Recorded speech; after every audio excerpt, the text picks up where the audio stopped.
저는 단체 대표로서 대략 정기적으로 회당 800명에서 1200명 정도 참여하는 행사들을 기획하고 준비하고 진행하고 있습니다. 그때 필요한 것, 많은 사람이 함께하게 되면 필요한 것이 하나 있는데 그것은 시스템입니다. 누군가에게 어떠한 권한을 위임하고 어떠한 업무를 맡겨야 하는지, 그래서 그것을 어떠한 방식으로 관리 감독해야 하는지에 대해 고민하고 원칙을 세운 후 시행하고 평가하는 과정, 일련의 과정들, 시스템이 필요하다는 것입니다. 이러한 시스템, 이러한 어떤 운영과 행정과 관련된 이 시스템들은 비단 저희 단체에만 있는 것은 아니겠죠. 우리 교회에도 그러한 시스템들이 있고 여러분의 학교와 직장에도 그러한 시스템들이 있습니다. 국가와 세계에도 더 큰 규모의 그러한 종류의 시스템이 존재한다는 것입니다. 사람들의 이해관계를 조화롭게 만들어가고 서로 공존하여 생산하고 분배하는 모든 과정에 이러한 시스템의 문제, 정치적 문제들이 발생하게 된다는 것입니다.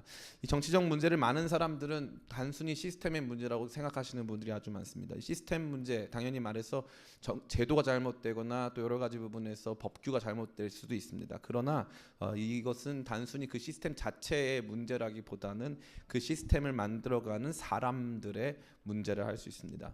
좋은 시스템이 생기면 좋아진다. 저는 그 말에 거의 동의하지 않습니다. 군대에 가보니까 이제 여러 집단이 존재했습니다. 같은 시스템을 보유한 여러 집단, 1소대가 있고 2소대가 있고 3소대가 있었어요. 1소대에도 똑같은 시스템이 적용되고 똑같은 법규가 적용되고 동일한 업무량이 적용되고 동일한 생산과 분배가 이루어집니다.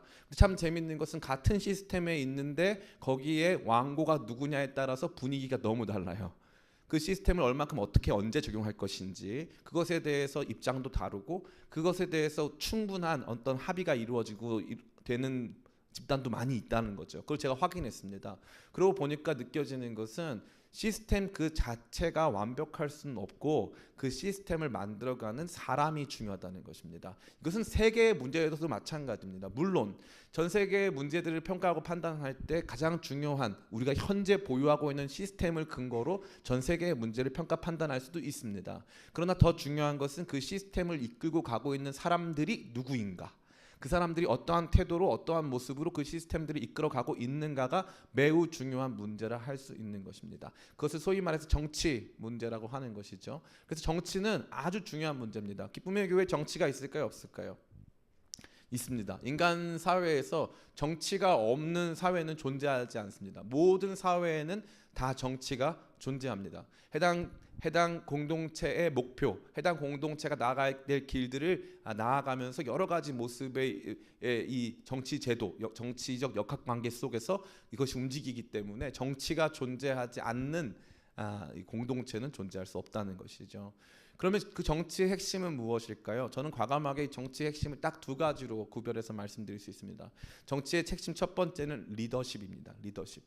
리더가 어떤 사람이냐, 리더가 어떻게 나아가느냐, 어디로 나아가느냐 하는 리더십의 문제입니다. 두 번째는 팔로워십의 문제입니다. 다른 사람들이 어떻게 그 리더십에 대해서 대응하느냐, 그 리더십과 관련돼서 어떠한 역학관계를 갖느냐, 이 두 가지 문제, 리더십과 팔로워십이 어떠한 모습으로 나타나느냐가 어떠한 정치 체제를 가지고 있느냐보다 더 중요한 문제이며 해당 국가, 해당 공동체, 해당 집단이 얼마나 아름다운 곳인가를 볼 수 있는 것입니다. 최근 프랑스 파리에서는 이른바 노란 조끼의 시위가 일어나고 있습니다. 많은 사람들이 거기에서 많이 놀라고 있는 건요, 우리가 생각했을 때 프랑스는 굉장히 선진국 아니겠습니까? 이 선진국임에도 불구하고 굉장히 이 스트라이크, 노조 파업이 아주 빈번하게 일어나고 있고 그 파업의 강도 역시 굉장히 강하다는 것입니다. 상당히 우리에게 있어서는 어려울 정도인데 지금은 거의 뭐 그 마크롱 이 대통령이 무릎을 꿇을 정도로, 그러니까 제 말은 이제 실제로 무릎 꿇었다는 게 아니라 그 정도로 이제 팔로워들의 움직임이 강하게 일어나고 있다는 것입니다. 모든 나라가 다 그렇게 반응할까요? 그렇지 않다는 거죠. 모든 나라가 다 그렇게 반응하지는 않습니다. 비슷한 법적인 체제와 제도를 가지고 있지만 사람들의 생각과 반응하는 태도가 완전히 다르기 때문에 똑같은 시스템을 가지고 있어도 구성원들이 어떠한 생각과 어떠한 태도, 어떠한 행동을 하느냐에 따라서 완전히 다른 정치적 모습을 갖게 된다는 것입니다. 제가 누누이 나누고 있는 이 말씀은 교회의 영광과 관련된 말씀입니다. 목사님 왜 갑자기 교회 영광 말씀하시다가 갑자기 정치 얘기하세요? 저한테 물어보실 수 있겠는데, 제가 감히 말씀드리건대 교회의 영광 중에 핵심은 교회 정치의 영광입니다. 교회 정치의 영광. 정치라는 단어가 우리에게는 너무 낯설고 혹은 우리에게는 되게 먼 것으로 느껴질 수 있겠지만 사실 그렇지 않습니다.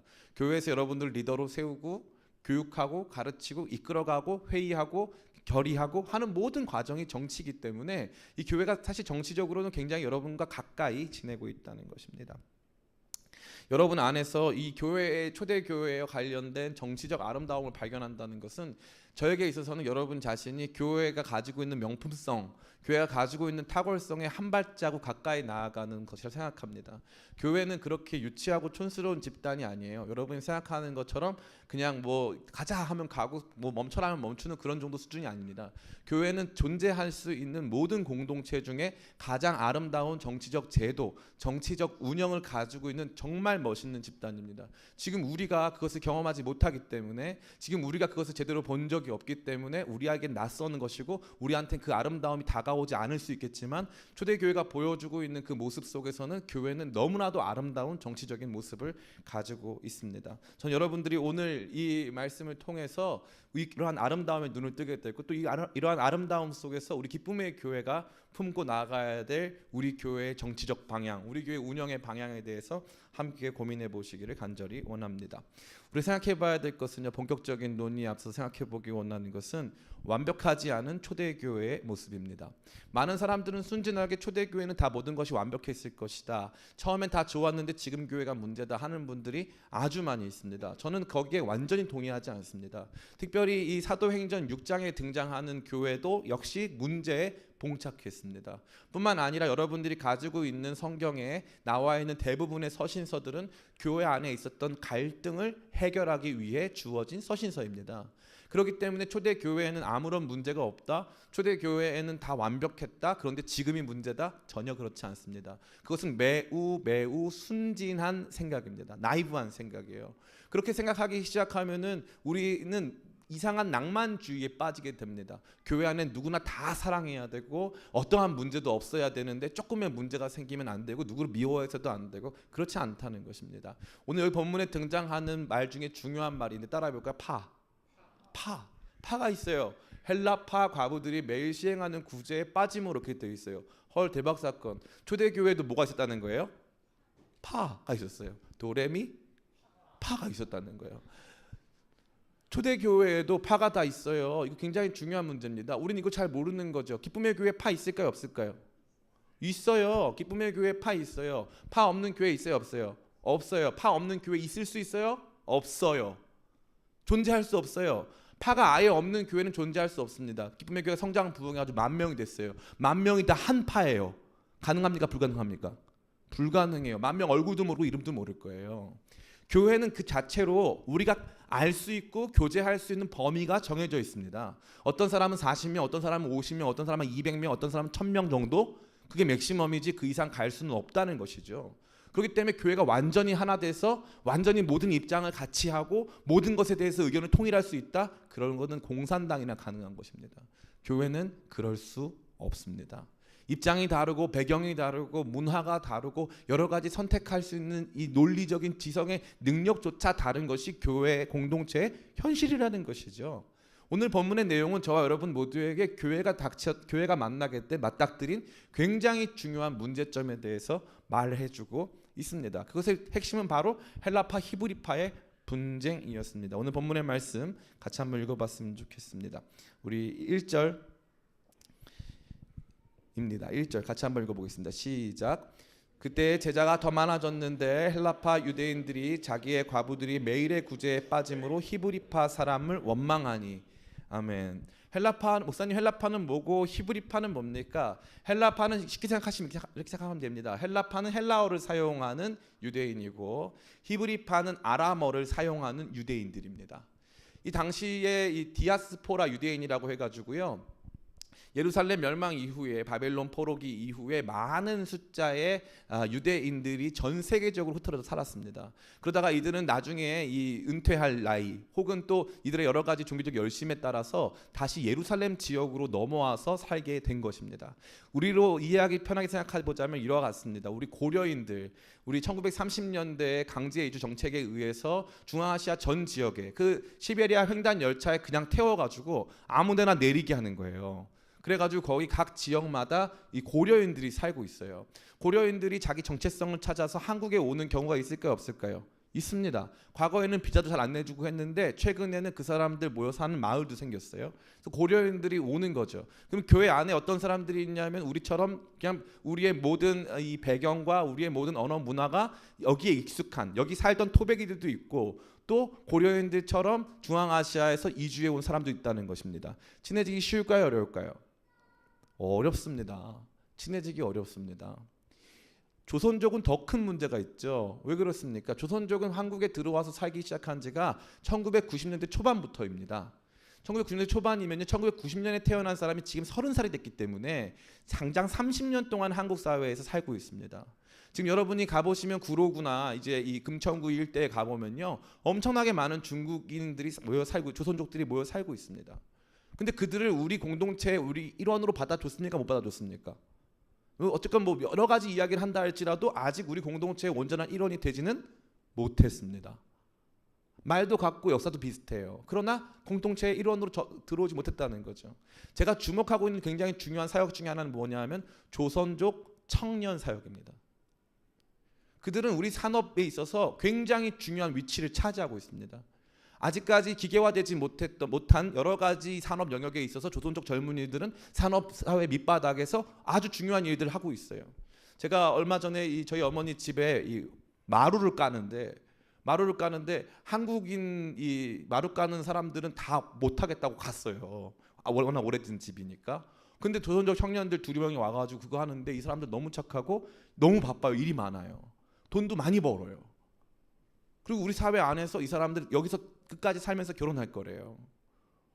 여러분들 안에 조선족에 대한 마음이 어떨런지는 모르겠으나 그 현실만큼은 부정할 수 없는 것입니다. 교회 안에도 그러한 사람들이 있을 수 있습니까, 없습니까? 있을 수 있습니다. 기쁨의 교회 조선족 있을까요, 없을까요? 계세요. 우리 권사님들 2분. 네, 함께 하고 계세요. 우리는 몰랐죠, 그죠? 몰랐던 거예요. 여기 나왔던 문제도 사실 거기서 출발합니다.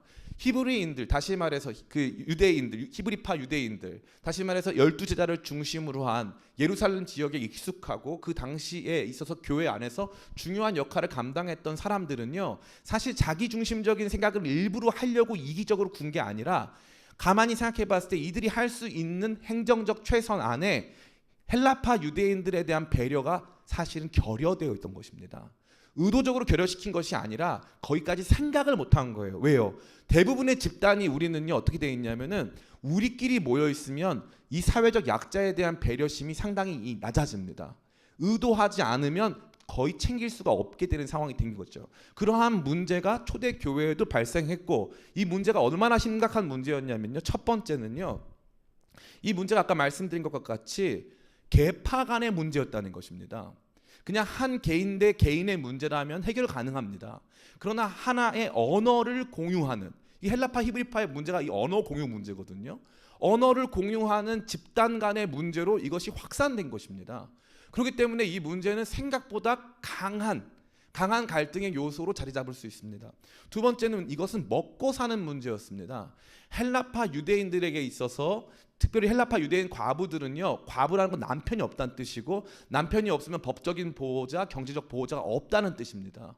이들은 지금 여기에서 유일하게 의지하고 있는 것이 교회에서 주는 구제품입니다. 이 구제를 언제 시행했다고 그랬어요? 매일 시행했다고 돼 있어요. 매일 시행한다는 것은 매일 이들의 먹을 것을 교회에서 제공했다는 거예요. 그런데 이 문제에 있어서 누가 여기서 늘 배제됐다는 거죠? 헬라어를 사용하는 과부들은요, 언제 배식이 나오는지도 잘 모르겠고 어디서 배식을 나눠주는지도 모르겠으니까, 그러니까 자기 자신들은 계속 이 구제에 열애되고 배제되는 것입니다. 그러니까 먹고 사는 문제인데 이러한 문제가 발생하기 시작하니까 엄청난 소요가 일어날 수 있는 것입니다. 뿐만 아니라 이것은 돈과 관련된 문제입니다. 이제 교회는요, 이 초대교회는 작은 규모의 개척교회가 아닙니다. 초대교회는 처음부터 개척교회가 아니었습니다. 120명으로 출발해서 3,000명, 5,000명으로 나아갔고, 뿐만 아니라 오늘 본문의 1절에 보면 제자의 수가 더 많아지고 있다고 되어 있습니다. 남자들의 숫자만 8,000명이 넘고 거기에 여성들, 아이들까지 포함하면 수만 명에 이르는 엄청나게 큰 공동체가 매일 빵을 사서 나누어 줬다. 돈이 많이 들까요, 적게 들까요? 굉장히 많이 듭니다. 그럼 이때 여러분 뭐 교회 그 임대료를 냈겠습니까? 교회 건물을 졌습니까? 교회 음향 시스템을 샀습니까? 교회에서 지출하는 굉장히 중요한 내용이 바로 이 구제 시행이었어요. 제일 큰 돈 지출하는 문제가 되는 거죠. 돈 지출하는 문제에 대해서 갈등이 생기면 사실 생각보다 이 갈등을 봉합하는 게 쉽지가 않습니다. 돈 자체가 권력이기 때문에 그렇습니다. 권력이기 때문에. 그러니까 이 초대교회가 가지고 있었던 엄청난 수준의 분쟁, 정치적인 문제, 갈등, 사회 계파 간의 갈등은요, 여러분이 상상할 수 있는 그 이상이라고 보시면 됩니다. 자, 이제 이 문제는 어떻게 해결되었는가? 교회의 아름다움은 뭐냐? 이러한 문제가 없는 게 교회의 아름다움이냐? 그렇지 않습니다. 아이들의 아름다움은 뭘까요? 아이들은요, 자라기 시작하면서요, 이유가 불분명한 질병에 시달립니다. 갑자기 이 온도가 체온이 막 40도에 육박하도록 막 올라가는데 병원에서도 이걸 못 잡아내고 막 해가지고 부모님들 발 동동 구를 때가 있다는 거죠. 아이들은 넘어져 다치기도 합니다. 근데 그 아이들의 아름다움은 어디 있을까요? 아이들이 아프지 않기 때문에, 완벽하게 성장하기 때문에 아이들이 아름답습니까? 따라해 볼까요? 회복 탄력성. 회복 탄력성. 아이들의 아름다움은 회복 탄력성에 있는 것입니다. 빠르게 회복하고 건강해지고, 아까까지 엉 울다가 몸 괜찮아지면 바로 웃고 회복되고 하는 것이 그 아이들의 아름다움이고 우리에게 기쁨을 주는 것입니다. 교회 역시도 마찬가지입니다. 하나님은 우리에게 완벽한 교회를 주시지 않았습니다. 완벽하지 않은 이러한 교회가, 너무 놀라운 것은 엄청난 수준의 분쟁과 갈등, 고통과 아픔을 겪는데 이것이 주님 안에서 가장 아름다운 방식으로 해결되고 회복되는 모습을 보여주기 시작할 때 교회는 그 영광을 보여주는 것입니다. 오늘날 한국 교회의 문제가 뭔지 아세요? 한국 교회 문제 많은 것 그 자체도 문제지만 이 문제를 어떠한 교회도 제대로 해결해야 되는 것을 보여준 적이 없다는 것입니다. 이게 제일 큰 문제예요. 교회 갈등과 어려움이 있는데 이 자체가 아니라 회복하는 교회를 본 적이 없는 거예요. 완전히 깨끗해진 교회를. 그렇기 때문에 한국 교회는 문제가 있는 것입니다. 지금 초대교회가 여러분에게 보여주고자 하는 모습은 바로 그것입니다. 자, 교회는 완벽하지 않아. 교회는 파벌도 있어. 이 파의 문제, 이 갈등의 문제에 있어서는 먹고 사는 문제였고, 금전적인 문제였고, 사회적, 정치적, 계파 간의 갈등의 문제였어. 이거 어떻게 해결하는지 내가 보여줄게. 교회의 아름다움은 이러한 회복에 있는 거야 라고 주님께서 저와 여러분에게 말씀해주고 있는 것입니다. 자, 아까 말씀드린 것 같이 정치 문제는 리더십의 문제와 팔로워십의 문제라 했습니다. 이 문제를 해결하는 멋있는 리더십의 내용들이 여기에 등장합니다. 첫 번째는 바로 따라해 볼까요? 소통하는 리더십. 예, 우리 같이 한번 읽어보겠습니다. 2절 말씀입니다. 같이 한번 읽어보겠습니다. 시작. 12사도가 모든 제자를 불러 이르되 우리가 하나님의 말씀을 제쳐놓고 접대를 일삼는 것이 마땅하지 아니하니. 참 놀라운 것은요, 12제자는 이 문제를 파악했습니다. 이 문제를 파악하고 이 문제 안에서 어떻게 해결 가능한 것인가, 이 문제를 어떻게 접근해야 될 것인가 고민하기 시작했습니다. 12제자는 이 문제에 대하여서 다른 방식의 제도를 만들려 하지 않았습니다. 이 문제를 직면하고 이 문제를 해결하기 위해서 들었습니다. 그 내용들을 파악해 나간 것입니다. 많은 목사님들이 교회 안에 일어나는 갈등이나 분쟁에 대해서 굉장히 이 무관심할 때가 많습니다. 본인은 안정적으로 편안하게 목회하기 때문에 진리의 말씀만 선포하면 된다. 그렇지 않습니다. 리더십의 핵심은 소통에 있습니다. 듣고 그것에 대해서 반응하고 대답해주고 그것에 대해서 정책을 시행하는 등 이 소통이 원활하게 이루어지지 않는 교회, 소통이 원활하게 이루어지지 않는 리더십은 그 자체로 엄청나게 큰 문제를 발생시키고 있는 것입니다. 특별히 저는 여러분들 안에 이 12제자가 보여준 아름답고 위대한 모습 중에 이 모습이 있는 것을 저는 발견하게 됩니다. 어떤 모습입니까? 여기 보면 이렇게 되어 있어요. 이 사람들은 이 나중에 보면 어떻게 되어 있냐면은 이 새롭게 7명의 사람들을 세우기로 결정을 합니다. 새롭게 7명의 사람들을 세우는데요. 이 7명이 다 놀라운 거는 이 모든 무리가 같이 세웠는데 이 7명이 다 헬라파예요. 전원 헬라파. 왜 그랬을까요? 우리는 다 히브리파잖아요. 12제자가 다 히브리파거든요. 우리는 히브리파니까 우리가 이거 다 이끌고 가면 안 되니까 소통 가능한 균형을 맞추기 위해, 서로 대화하기 위해, 문제를 해결하기 위해 12제자가 생각해낸 것, 또 온 교회가 생각해낸 것은 우리 바로 헬라파 사람들 세워서 이 일들 감당하게 하자. 헬라파 사람들 원성 나오지 않도록 하자 하면서 자기를 내어주며 소통하기 시작한 것입니다. 교회는요, 문제가 있으면은 그 자체로 문제가 아니라 소통하지 않고 막고 닫고 그것에 대해서 열지 않고 아무런 조치도 시행하지 않는 것이 큰 문제가 된다는 것입니다. 제가 예전에 다녔던 교회에 큰 문제가 발생했습니다. 목사님이 너무 깨끗하신 분이어가지고 본인 사례비를 홈페이지에 공개했습니다. 본인 사례비만 공개한 것이 아니라 교회의 모든 재정의 입출금까지 다 홈페이지에 공개했습니다. 2002년, 2003년의 일이니까. 그때 그 문제가 발생했을 때 참 놀라운 것은요, 목사님 딴에는 목사님 전체 평균보다 적게 받으시고 또 우리 교회가 깨끗한 교회라는 것을 보여주기 위해서 그 일을 한 거죠. 그때 중앙일보 기자가 그것을 열심히 분석해가지고 목사들이 이중적으로 지급받고 있는 사례비에 대해서 대서특필했습니다. 그래서 목사님이 한 주간 너무 고통스러워하셨어요. 너무 고통스러워하셨어요. 실제로 목사님이 다른 목사님보다 많은 혜택을 누리고 있지도 않았음에도 불구하고 거기에 교회의 관행상 이루어지고 있었던 지출들에 대하여서 폭로가 되기 시작하니까 이것은 일파만파 기독교 비판으로 이어지기 시작했습니다. 저는 거기 그때 사실 많이 놀랐어요. 목사님이 굉장히 당당하게 설교하시는 분인데 그날따라 설교가 굉장히 우울하고 굉장히 어려움을 느낄 수 있었습니다. 근데 너무 놀라운 것은요, 이 교회가 갑자기 다시 일어나기 시작하는 거예요. 어떻게 일어났느냐? 성도들한테 물어보는 거예요. 목사는 어느 직업군에 가까운 사람입니까? 그러면 목사는 어느 정도 수준의 사례비를 받는 게 적당하다고 생각합니까? 온 교회가 같이 설문조사했어요. 온 교회가 같이. 그래서 목사님 모든 걸 다 조정하고 모든 특혜를 다 없앴습니다. 그러고 나니까 성도가 늘었을까요? 줄었을까요? 늘었어요. 교회가 좋아졌을까요? 안 좋아졌을까요? 좋아졌어요. 막고 대화하지 않고 변화시키지 않고 아무것도 하지 않으면 교회는 망가집니다. 교회는 바로 그때부터 큰 문제를 발생시킨다는 것입니다. 목사님은 왜 사례비 공개하지 않으세요? 하고 싶어요. 근데 내가 공개를 하면 여러분이 저를 너무 불쌍하게 볼까봐 공개를 못 하겠어요. 제가 제대로 받기 시작하면 다 공개할게요. 다 할게요. 네, 자신이 있어요. 다 공개할게요. 정말 제가 간절히 사모하고 원하는 것은요, 우리 기쁨의 교회 리더십들이 소통하는 리더십 됐으면 좋겠습니다. 소통하는 리더십, 저는 이게 제일 멋있다고 생각해요. 여러분들 안에 우리 교회에 대한, 우리 기쁨의 교회에 대한 자부심을 가질 때, 우리 담임 목사님 소통하는 리더십이야, 우리 김배강 목사님 소통하는 리더십이야, 우리 전도사님들 소통하는 리더십이야, 우리 리더들 소통하는 리더십이야. 언제든지 대화할 준비가 되어 있고 언제든지 열려 있는 교회라고 하는 거룩한 자부심이 여러분 가운데 넘치길 간절히 바랍니다. 두 번째입니다. 두 번째, 원칙과 방향을 제시하는 리더십이 그들에게는 있었습니다. 원칙과 방향이 무엇이었습니까? 우리 2절과 3절입니다. 같이 한번 2절과 4절, 2절부터 4절 같이 한번 읽어보겠습니다. 시작. 12사도가 모든 제자를 불러 이르되 우리가 하나님의 말씀을 제쳐놓고 접대를 일삼는 것이 마땅하지 아니하니 형제들아 너희 가운데서 성령과 지혜가 충만하여 칭찬받는 사람 7을 택하라. 우리가 이 일을 그들에게 맡기고 우리는 오로지 기도하는 일과 말씀 사역에 힘쓰리라 하니. 아멘. 이 사람들이 제시한 두 가지의 기준이 있었습니다. 그것은 무엇이냐면은 리더는 뭐 하는 사람인가에 대한 기준이었습니다.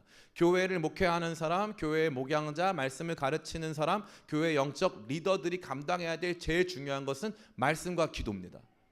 말씀과 기도. 이 부분에 있어서 말씀과 기도가 이 사람들에게 앞서 나가지 않는다면, 이 사람들에게 중요한 업무가 되지 않는다면 교회는 잘못된 방향으로 나갈 수밖에 없다는 것입니다. 우리 기쁨의 교회가 제일 잘한 것은 무엇일까요? 아직 우리 교회가 온전한 흑자를 기록하지 못할 때, 적자 상황에 있음에도 불구하고 재정팀을 만들어서 우리 교회의 모든 재정은 다 재정팀에서 관리하도록 만든 것입니다. 제 담임 목사지만 밥 한 끼를 먹어도 웬만하면 가급적 영수증 청구를 하지 않습니다. 진짜 그것이 필요한 것인지 고민하면서 그러한 지출마저도 하나님 앞에서 온전한 것인지를 여러 차례 고민하고 그러한 것들을 내어주면 재정팀에서 허락해 주면 하는 거예요. 왜요? 저는 재정 움직이는 사람이 아니라 말씀과 기도에 전무하는 사람이거든요. 목사님들의 문제가 뭘까요? 돈 많아지면요, 목사님들이 그걸로 뭐 해요? 교회를 위해서 뭐 쓰지 않습니다. 이 돈을 더 얼마만큼 더 확보할 것인가, 더 얼마나 많은 돈을 교회가 받을 것인가. 교회는 기업이 아니에요. 기업에 있는 것처럼 교회가 돈을 많이 보유하고 있다는 것만으로 교회는 좋은 교회가 될 수 없습니다. 교회는 돈을 벌수록 가치 있는 게 아니라 돈을 아름다운 곳에 쓸수록 가치가 있습니다. 그 아름다운 곳에 쓸 수 있는 중요한 가치와 원칙들을 제공해주는 영적 리더들은 기도와 말씀에 전무하는 사람이 되야 될 줄 믿습니다. 저는 그러한 교회를 여러분 꿈꾸게 되시길 간절히 바라요. 여러분들이 만약 제가 너무 일하려고 하면 목사님 기도와 말씀에 전무하고 계신가요? 좀 물어봤으면 좋겠어요. 목사님 이 목사님 영역이 아니신 것 같은데요. 기분이 나쁠 수 있겠죠. 그죠? 나름 담임 목사고 개척했잖아요. 여러분 개척 목사가 얼마나 파워가 많은지 모르죠? 파워가 있어요. 파워가 있어요. 근데 어떻게 했어요? 이 파워 안 쓰는 거예요. 이 사람 원칙이 있어요. 우리는 말씀과 기도. 이 시스템의 문제가 뭐였을까요? 말씀과 기도에 전무해야 될 사람이 엄청난 돈을 가지고 매일 구제를 시행하다 보니까 머리 아픈 거죠. 이 사람들이 비리를 저지른 게 아니에요. 비리 안 저질렀어요. 그런데 거기까지 마음을 쓸 수가 없었고 거기까지 계산을 할 수가 없는 사람들이었단 말이죠. 바쁘고 힘드니까 여러 가지 더 필요한 사역들이 많았기 때문에 그 부분에까지는 고려하지 못했던 것입니다. 행정적 착오였고 시스템적 착오였다는 거죠. 그 행정적 착오, 시스템적 착오를 어떻게 바꾸는 거예요? 원칙을 제시하면서 가만히 봤더니 우리는 말씀과 기도에 전무해야 되는 사람들이구나. 말씀과 기도에 전무해야 되는 사람들이구나. 예전에 어떤 우리 교회에 어떤 분이 계셨는데 그분이 이제 막 이런저런 얘기하다가 여러 행정 문제가 나왔어요. 근데 그분이 이 말씀하시더라고요. 목사님들은 교회에서 사례비 받으시니까 이런 행정들도 목사님이 하시는 게 좋을 것 같다. 물론 그럴 때가 있죠. 목양 행정과 관련됐을 경우. 그런데 당연히 저도 그 부분에 동의합니다. 뭐 제가 그럴 일 안 하려고 하는 게 아니에요.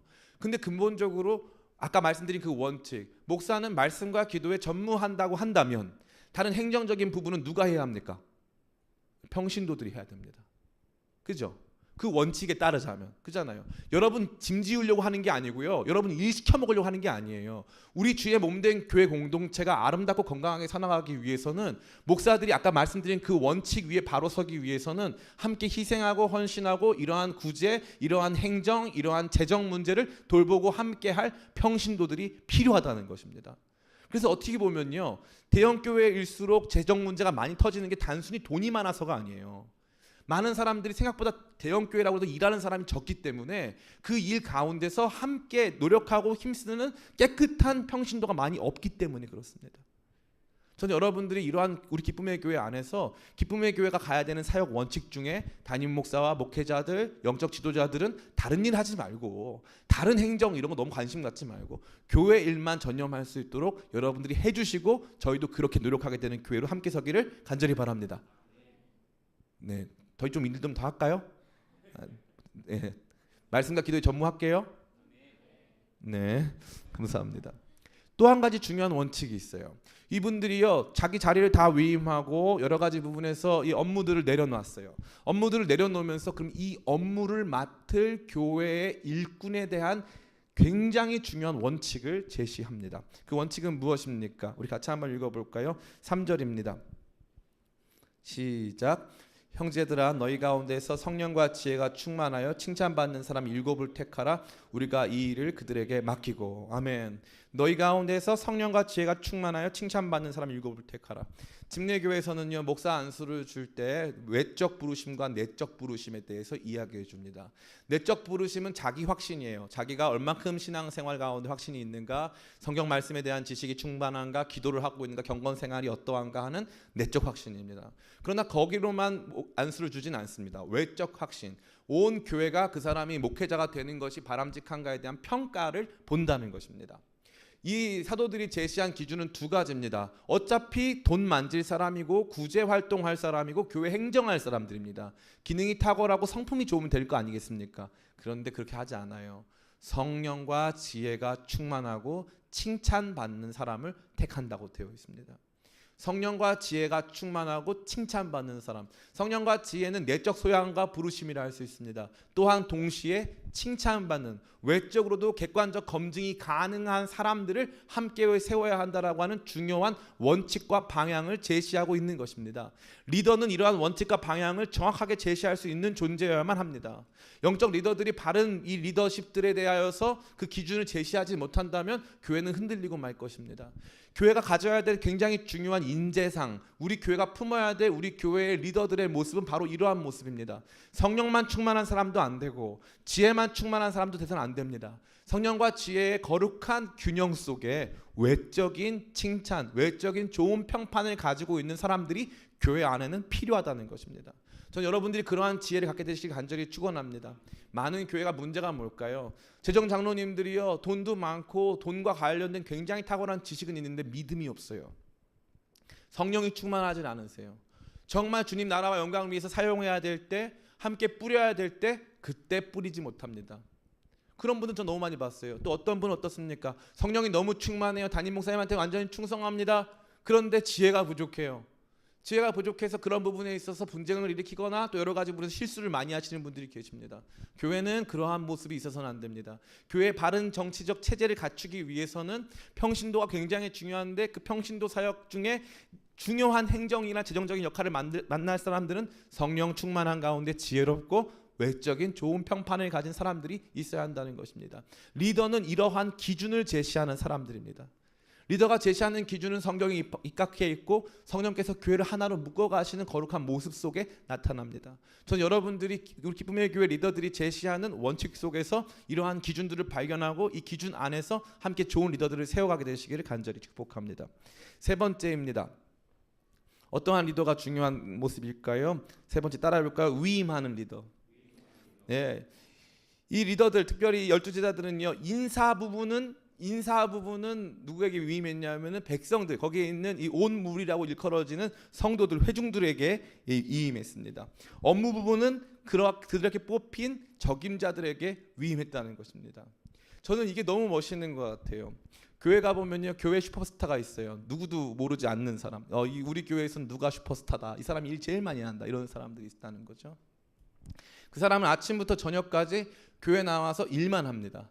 이 부서 섬기고 저 활동하고 저거 하고. 가만히 보면요 이분은 단 한 번도 회중석에 앉아서 예배 드리는 경우가 없어요. 회중석에서 나와서 앉아서 가만히 아무런 존재감 없이 예배 드리는 걸 못합니다. 나와서 뭔가 활동을 해야지만 거기에 내 가치가 있다고 생각하는 거죠. 주중 예배도 참석하지 않습니다. 모든 일을 혼자 다 하는 것이죠. 그러다 보면 어떤 일이 발생합니까? 이상한 피해의식이 생겨요. 나는 교회 위해서 헌신봉사 다 했다는 거죠. 그리고 어떤 일이 발생해요? 위임은 안 합니다. 위임은 안 해요. 끝까지 나의 자리로, 내가 양보할 수 없는 내 자리로 만들어 간다는 거죠. 저는 이게 너무나도 안타까워요. 저희 기쁨의 교회의 사역 원칙 따라해볼까요? 1인 1사역. 1인 1사역의 중요한 원칙을 여러분에게 오늘 선포합니다. 빵빵빵. 1인 1사역이에요. 1인 1사역. 예배팀 사역하고 싶으시죠? 그럼 예배팀 사역 하다가 다음에 다른 사역 하고 싶으시면 이 사역 잠깐 내려놓고 다음 사역 갔다가 다시 예배팀 복귀하고 싶으면 다시 오디션 봐서 복귀하시고, 이렇게 해서 1인 1사역 체제를 만들어 가야 합니다. 위임하는 리더십이 중요하다는 것이죠. 이 부분을 가장 많이 보여주고 있는 게 바로 이 먼저 서 있는 담임 목사들, 여기 12사도들 아니겠습니까? 돈 만지는 거 얼마나 재미있는 일인 줄 아세요, 여러분? 내가 이만큼 썼으면 좋겠다 했는데 돈이 그만큼 지출될 때 그 권력이에요. 권력이에요. 근데 그 부분에 대해서 완전히 위임한 거예요. 나 돈 내려놓을게. 싹 다 내려놓고. 그러고 나서 나는 거기에서 그냥 예배자로 서 있는 거예요. 12제자다 보니까 설교할 기회도 12번은 어찌 나눠져 있었겠죠. 거기 그렇게 자기는 예배하는 한 사람으로 서 있게 되는 것입니다. 위임하지 못하는 리더십에 엄청난 문제가 많이 발생한다는 것은 오늘날 우리가 저 강동구 M교회를 통해서 많이 보고 있는 거 아닙니까? 지금도 또 우리가 이걸 붙잡고 있어야지만, 우리가 이걸 다 해야지만 된다라고 생각하는 분들 너무나도 많은 거 아니겠습니까? 그런 교회들은 다 재정 문제가 있고 개판 문제가 생길 수밖에 없습니다. 왜요? 권력이 독식되니까. 교회 스타들이 생기기 시작하니까. 저 집사님, 저 권사님, 저 사람들은 스타야. 우리 교회에서 일 다 해. 목사님 할 사람이 없어요. 그렇지 않습니다. 위임하려고 마음만 먹으면 얼마든지 위임할 수 있습니다. 교회의 가장 아름다운 모습은 내 것을 내려놓고 다른 사람에게 내 자리를 내어주는 모습입니다.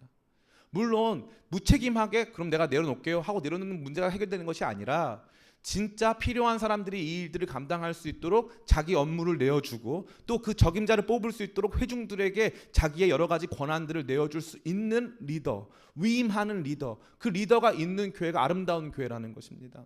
저는 답이 말씀드릴 수 있습니다. 우리 기쁨의 교회 안에는요, 우리 교회 안에는 교역자분들이 계시고 여러 리더분이 계십니다. 저는 가급적 그런 모든 부분에서 담임 목사의 영향을 최소화하려고 노력합니다. 담임 목사의 영향을 최소화하면 할수록 교회는 아름답습니다. 제가 여러분 모두에게 다 만나고 여러분 한 사람 한 사람에게 다 최고 좋은 담임 목사가 되면 저도 좋겠지만, 때로는 얄미우리만큼 우리 목사님들이 더 인기 많아지시고 전도사님들이 더 인기 많아지시고 리더들이 더 강한 힘을 가질 때가 있다는 것입니다. 그러나 그것을 위해 우리 교회가 세워졌고 그것을 위해 여러 평신도들이 존재한다는 것입니다. 교회의 아름다움은요, 한 명의 스타에 있지 않습니다. 제가 그 생각 많이 했어요. 기쁨의 교회가 부흥하지 못하는 중요한 원인 중에 하나는 제가 스타가 아니어서 그래요. 또한 기쁨의 교회가 감사해야 될 중요한 이유 중에 하나는 제가 스타가 아니라는 거예요. 그건 진짜 감사해야 될 내용이에요. 우리 교회 안에는요, 이 귀한 역할들을 감당하는 좋은 리더들이 많이 있습니다. 좋은 리더들이 더 좋은 리더, 더 위대한 리더가 되기 위해서는 우리 자신의 자리와 업무, 권한을 위임하고 그것들을 함께 나눌 수 있는 거룩한 지혜와 사랑과 배려가 넘치기를 간절히 축원합니다. 이제 리더십과 관련돼서 모든 문제를 생각해 봤습니다. 12사도들은요, 소통하는 사람들이었습니다. 교회 안에 문제가 발생했을 때 그 문제들을 바라보면서 그냥 가만히 있거나 자기의 여러 가지 상황들을 그대로 고착시키고 있던 사람들이 결코 아니고 그 문제를 해결하기 위해서 듣고 생각하고 판단하고 실행하는 소통하는 사람들이었다는 사실입니다. 두 번째, 이들은요, 자신들이 직접 이것들을 실행하기보다는 모든 회중들이 이것들을 실행할 수 있도록 원칙과 방향을 제시해주고 있었습니다. 얼마나 아름답습니까? 자기들의 방향은 말씀과 기도에 전무하는 것이고 사람들을 세워가는 여러분들에게 제시되는 인사의 방향은 성령과 지혜에 충만하여서 모든 사람들에게 칭찬받는 사람을 세울 것을 권면하고 그것을 기준으로 세워가는 것입니다. 이 기준을 제시할 수 있는 사람, Man of Principle, 기준을 제시할 수 있는 사람들이 리더로서 적합하고 리더가 보여줘야 되는 모습이 바로 그러한 모습이라는 것이죠. 세 번째, 이들은 위임하는 리더였습니다. 인사 부분은 회중들에게 위임하고 업무 부분들은 적임자들에게 위임해서 모든 교회가 하나 되어서 이 일들을 섬겨나갈 수 있도록 하게끔, 그래서 계파와 갈등을 없애고 모든 것들을 회복시키겠다는 하는 거룩한 의지를 가지고 있는 위임하는 리더의 모습이었습니다. 그렇다면 팔로워들은 어떤 모습일까요? 리더가 아무리 잘해도요, 팔로워가 별 볼 일 없으면 절대 아름다운 공동체는 세워질 수 없습니다. 유준이는 리더고 은비는 팔로워입니다. 유준이가 리딩을 하기 때문에 유준이가 은비가 따라가는 것이죠. 안 따라가면은 이게 공동체는 깨지는 거예요. 이 관계가 깨어집니다. 지금 깨지고 있어요. 지금 다른 길로 가고 있습니다. 그래도 저기서 만날 줄 믿습니다. 회복 탄력성이 있어가지고 저기서 만나는 거예요. 첫 번째, 이들은요, 사도들의 권위를 인정하는 팔로워십을 가졌습니다. 우리 같이 한번 읽어봤으면 좋겠습니다. 이렇게 돼 있어요. 5절과 6절입니다. 같이 읽겠습니다. 시작. 온 무리가 이 말을 기뻐하여 믿음과 성령이 충만한 사람 스데반과 또 빌립과 브로고로와 니가노로와 디몬과 바메나와 유대교에 입교했던 안디옥 사람 니고라를 택하여 사람들 앞에 세우니 사도들이 기도하고 그들에게 안수하니라. 얼마나 멋있습니까? 그냥 그럼 우리 이 사람들 세울게요. 예, 말씀하신 대로 이 사람들 세워서 이 사람들 진행하겠습니다. 이렇게 하지 않고요. 그들을 세워서 어디 갖다 놓은 거예요? 사도들 앞으로 데려가는 거예요. 사도들에게 이 사람들에 대해서 권한을 위임해 줄 것을, 사도들에게 이 사람들과 우리가 결정한 이 사람들에 대해서 합의해 주시고 이 사람들에게서 허락해 줄 것을 요청한다는 거죠. 얼마든지 모든 것들은 다 위임됐기 때문에 신경 안 쓰고 해도 나중에 할 말 마음은 섭섭하겠지만 할 말은 없잖아요. 그런데 그렇지 않고 그렇게 위임해 준 대상을 향해서 이 사람들이 같이 생각한 사람들을 데리고 가서 거기에서 완전히 함께 이 모든 것들을 결정하게 했다는 것입니다. 오늘날 우리 사회의 문제가 뭔지 아십니까? 리더도 당연히 없죠. 당연히 리더가 없습니다. 그러나 아주 성숙하고 지혜로운 팔로워들도 많이 부족하다는 것입니다. 우리끼리도 얼마든지 잘할 수 있죠. 그렇다면 공동체가 왜 필요하겠습니까? 우리 공동체는 도대체 어떠한 정체성을 가진 공동체가 되겠습니까? 우리 공동체에 하나님께서 세워주신 리더십들에 대해서 인정하고 그 리더십들이 하는 여러 가지 활동 중에 그것들을 원칙적으로 다시 한번 평가해 본 다음에 그것들이 옳다면 그들의 권위에 따라서 이 모든 것들을 진행할 수 있는 지혜롭고 젠틀한 아주 이런 팔로워십들이 필요하다는 것입니다. 저는 여러분들이 우리 기쁨의 교회가 그렇게 되는 줄 믿습니다. 저는 진짜 믿어요. 제가 잘 답답한 건 뭐냐면요, 성도님들이 너무 신앙이 개인적이다 보니까, 개인 신앙 중심이다 보니까 교회 관련된 설교를 잘 못 들으세요. 안 들어봐가지고. 근데 제가 예전에 이제 엄청나게 크게 부흥하는 그 교회 다닐 때는요, 그 목사님이 버페 저스퍼 갓이라는 설교를 하는데 설교가 19편으로 기록돼 있어요. 19편. 19편에 달하는 설교 시리즈가 19개가 다 교회 관련 설교예요. 그럼 그 전 설교가 뭐였냐? 그 전 설교가 내가 내 교회를 세우리니 그거예요. 그거는 16편으로 돼 있어요. 1년 중에 30몇 번을 교회와 관련된 설교를 듣는 거예요. 교회와 관련된. 그럼 교회가 더 안 좋아졌을까요? 아니, 엄청나게 부흥합니다. 엄청나게 부흥해요. 우리는 생각보다 교회에 대해서 저평가할 때가 많습니다. 여러분의 신앙은 교회와 무관하지 않습니다. 여러분 아까 말씀드렸죠. 우리 교회의 명품성이 여러분 자신에게 엄청난 자부심을 줄 뿐만 아니라 여러분을 엄청나게 크게 성장시킬 수 있습니다. 그것은 여러분들이 여기 서 있는 이 자리 안에서 실제적으로 숨쉬고 맞닥뜨려야 되는 굉장히 중요한 문제가 되는 것입니다.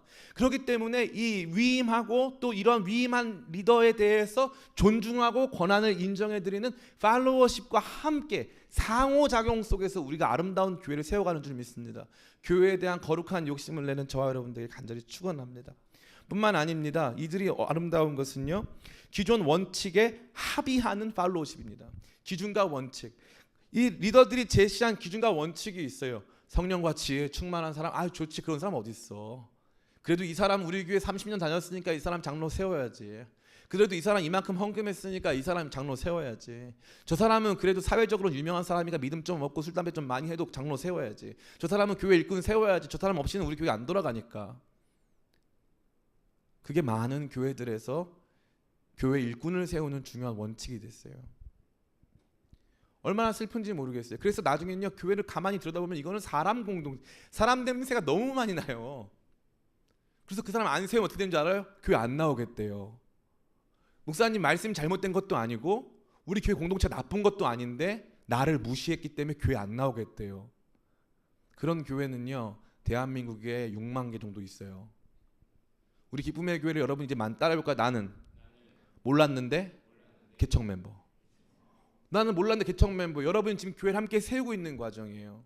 그러니까 여러분이 봤을 때 목사님 지난번에 일꾼 세우는 기준이 이거라고 말씀하시지 않았습니까? 성령과 지혜에 이 충만하여서 사회적으로 칭찬받는 사람 세우기로 하지 않았습니까? 이 사람 세우면 안 됩니다. 이 사람 이런 모습을 가지고 있습니다. 이 사람이 리더가 되면 안 됩니다, 목사님. 이러한 모습이 있어. 저 사람이 리더가 돼야 됩니다. 저는 갑론을박하는 한이 있더라도 그러한 모습이 우리 교회 가운데 있기를 원합니다. 우리 교회의 순수성을 지켜나가는 과정에서 그냥 이 사람 자리 하나 주고 저 사람 자리 하나 줘가지고, 물론 때로는 그게 필요한 부분이 사실 있습니다. 그러나 중요한 교회의 요직의 핵심 요직의 중요한 리더들 가운데 그냥 아무 생각 없이 그런 사람 다 세워놨다? 저는요, 거기에는 굉장히 치열한 영적인 전쟁이 있다고 생각합니다. 우리 기쁨의 교회 무서운 게 뭔지 알아요? 기쁨의 교회 당회가 없어요. 우리 교회 같은 교회를 미조직 교회라고 합니다. 미조직 교회, 개척 교회인데 당회가 없어요. 장로님이 없어가지고 당회가 없어요. 우리 교회 재직회가 없어요. 그럼 우리 교회는 뭘 어떻게 돌아갔느냐? 우리 교회는 청년들이 다 팀장을 맡아요. 청년하고 집사님들이 다 팀장을 맡단 말이에요. 선교팀, 예배팀, 모든 팀을 다 청년들이 합니다. 그러면 뭐가 필요할까요? 여기 어른들이 더 들어오면 청년들이 하니까 저렇게 부족하지 잘 못한다. 여러분 그런 평가 듣고 싶으십니까? 저는 그런 평가를 정말 싫어해요. 청년이고 뭐를 떠나서 우리에게 제시된 기준이 있다면 그 기준에 따라서 사람들 함께 뽑아가고 함께 세워가서 진짜 멋있는 교회를 함께 만들기를 원합니다. 그 거룩한 도전이 우리 가운데 멈추기 시작하면요, 우리의 예배는요 조금씩 수그러들어요. 도전하지 않는 교회의 특징은 예배가 죽어요. 예배가 죽어요. 도전하는 교회는 예배가 살아요. 도전하는 교회, 선교하는 교회, 도전하는 교회, 열정적으로 감당하는 교회들 예배가 살아요. 그렇지 않은 교회들, 이 사람 저 사람이 맡은 일 다 하고 다른 사람 구경꾼처럼 앉아 있는 그런 교회들, 중요한 원칙들에 합의하여서 그 원칙들을 가지고 교회를 함께 세워가는 노력들과 교회를 향한 욕심이 없어진 교회들, 예배가 죽기 시작하고 나중에 교회가 죽습니다. 저는 여러분들의 삶을 다하여서 우리 기쁨의 교회를 함께 세운 것이 영광스러운 자랑이 되길 바라고, 중요한 사역 원칙과 방향들을 함께 합의하면서 만들어가는 멋있는 팔로워들 다 되길 원합니다. 마지막 세 번째입니다. 배려와 양보의 팔로워십이 이들에게 충만했습니다. 우리 같이 한번 읽어봤으면 좋겠습니다. 5절 말씀입니다. 같이 한번 읽었습니다. 시작. 온 무리가 이 말을 기뻐하여 믿음과 성령이 충만한 사람 스데반과 또 빌립과 브로고로와 니가노르와 디몬과 바메나와 유대교에 입교했던 안디옥 사람 니골라를 택하여. 여기 등장하는 7사람들은 모두 헬라파입니다. 전원 헬라파. 온 무리가 같이 투표를 했어요. 아까 이 부분에 대해서 권한을 위임하고 이것들에 대해서 나중에 추인한 12제자도 탁월하지만 온 무리 중에 전체적인 절대 다수는 사실 히브리파였습니다. 히브리파의 절대 다수가 헬라파가 이러한 구제, 행정, 재정과 관련된 모든 업무를 갖도록 자기들의 권한과 자기들의 여러 가지 정치적인 입지를 양보하고 내어준 것입니다. 저는 이게 제일 멋있다고 생각해요. 교회 안에서 교회는요 굉장히 쉽게 보수적으로 바뀝니다. 굉장히 쉽게. 기쁨의 교회의 약자는 누굴까요? 1번 청년, 2번 장년. 누가 약자 같아요? 장년이 약자죠. 기쁨의 교회에서는 장년부가 약자예요. 기쁨의 교회에서는 부모 세대가 약자일까요? 아니면 일반 청년이 약자일까요? 부모 세대가 약자예요. 부모 세대가 약자예요. 우리 교회에 나와서 누가 무엇을 어떻게 느낄 것인가를 고민하는 가운데 우리가 봤을 때는 우리가 잘 되고 있으니까 아무 문제가 없다? 그렇지 않아요. 교회 나와서 상처받는 사람들이 있다는 거죠. 교회 나와서 영적 공급을 받지 못하는 사람들이 존재한다는 거예요. 그러면 행여나 그런 사람들이 영적 공급을 받지 못할까? 행여나 그런 사람들이 교회 안에 상처를 입을까? 행여나 그런 사람들이 여러 가지 구제와 여러 가지 필요한 공급들을 받지 못할까 하여서 그 사람들을 핵심 요직에 배치시키는 그러한 종류의 배려, 나는 사역 내려놓고 네가 했으면 좋겠다 하는 거, 그러한 것들이 있어야 될 줄 믿습니다. 제가 예전에 하던 예배팀이 있어요. 예배팀이 있는데 그 예배팀 인도하시던 선교사님이 욕을 많이 먹었어요. 왜냐하면은 예배팀 구성원들이 대부분 막 이렇게 이 술도 마시고 막 이런 친구들이었어요. 그러니까 이제 선교사님이 그 친구들 데리고 막 하니까 저도 거기에 욕하는 사람이었어요. 왜 예배팀원들을 저런 사람들을 세우냐. 근데 선교사님 말은 이거예요. 이 사람들한테 이 자리를 준다면 지금 교회 안에서 자리 잡지 못하고 자기의 재능은 여기에 있는데 자리 잡지 못하는 사람들이 교회 안에서 자리 잡을 수 있고 그 사람들이 예배 감격을 더 깊이 경험할 수가 있기 때문에 우리는 얼마든지 밑에서도 예배 드릴 수 있으니까 내어주는 게 맞지 않느냐. 제 결과를 말씀드릴까요? 그 친구들 중에 상당수가 완전히 회심했어요. 완전히 회심했어요. 저는 그걸 많이 봤어요. 우리 교회 안에서도요, 이 선교팀 이런 거 하면서도 제가 봤을 때 부족한 사람들 많이 있습니다. 그러나 그럼에도 불구하고 저는 거기에 우리 교회 선교팀에 대한 무한한 자부심이 있어요. 무한한 자부심. 각 지역이라던가 각 계파에 맞춰서 그 사람들 하고자 하는 사람들 끌어당겨서 같이 열심히 하는데요. 멋있고 아름답게 빚어지고 만들어가고 세워지고 있다는 거죠. 왜요? 배려하고 위임하고 믿어주고 끌어주니까. 기쁨의 교회가 기쁨의 교회로서의 모습을 계속적으로 유지하기 위해서라면요. 어떤 모습이 있어야 되냐면 자기 자리를 내어주는 사람들이 있어야 돼요. 자기 자리를 내어주는 팔로워들이 있어야 된다는 거죠. 한국 사회의 문제가 뭡니까? 뭐 다양한 문제가 있겠지만 사실은 어떤 부분에 있어서 노사 갈등의 문제가 굉장히 크다고 할 수 있습니다. 사측 문제도 강하죠. 이 사용자 측 문제도 굉장합니다.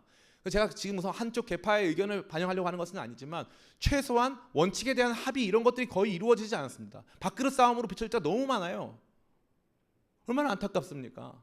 물론 어느 정도 수준 이상으로 피해를 받고 그런 어려움이 있는 것은 알고 있으나 그럼에도 불구하고 모든 것들은 다 저 리더들 책임이다. 나는 이 밥그릇 못 내려놓겠다.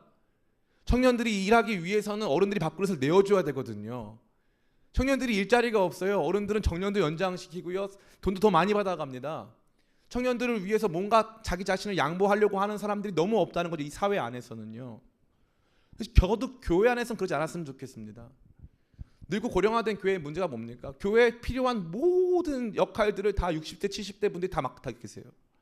청년들은 아무도 거기 못 들어갑니다. 우리 교회 같은 교회의 문제는 뭡니까? 우리는 다 우리가 해요. 60대 70대는 낄 자리가 없습니다. 무엇을 어떻게 배려해야 되는가? 이 사람들을 어떻게 세워가야 되는가? 이것을 위해 난 무엇을 희생해야 하는가? 진짜 멋있는 팔로워들이 있는 교회는 바로 그런 교회인 줄 믿습니다. 저는 우리 기쁨의 교회가 이런 거룩한 꿈 가운데 있기를 원합니다. 교회가 이러한 모습의 정치, 다시 말해서 아름다운 리더십과 아름다운 팔로워십 가운데 있을 때 어떤 결과가 있습니까? 우리 7절 말씀 같이 읽고 말씀 마쳤으면 좋겠습니다. 같이 읽습니다. 시작.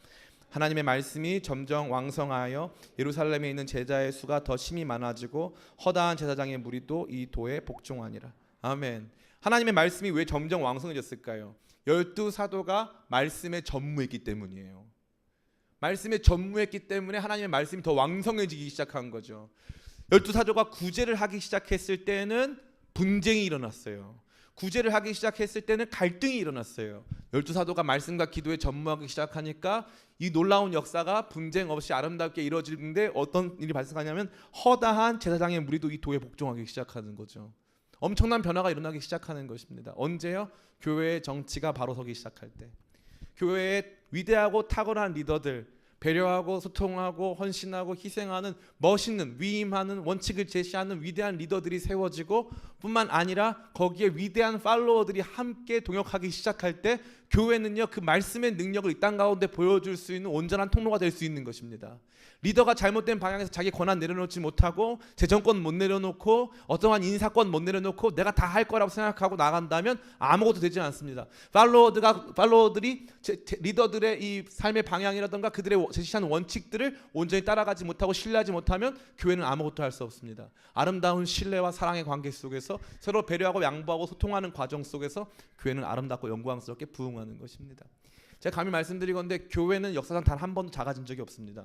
우리 아까 윤수미 자꾸 전도사님 혹은 사모님이라는 단어 나오고 있는데 우리 윤수미 자매님이 고백한 것처럼요. 지금 중국 교회는 엄청난 핍박 속에 있는데 2030년 되면 2억 4천 명까지 큰다는 것입니다. 중국 교회만 그런 줄 아세요? 스페인 교회도 부흥하고 있어요. 거기만 그런 줄 아세요? 남미 교회가 부흥하고 있습니다. 우리가 생각하는 유럽 교회들이나 혹은 이 북미 지역 교회들은 사실은 감소세고 특별히 우리 한국 교회도 감소세입니다. 그러나 다른 지역들 안에서는 엄청난 속도로 빠르게 부흥하고 있습니다.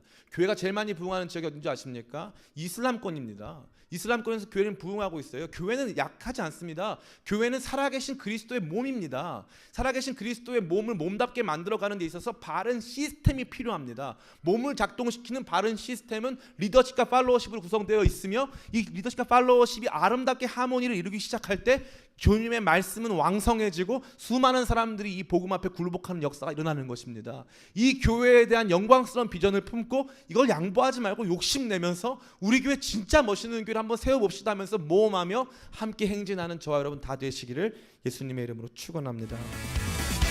Everybody give it up for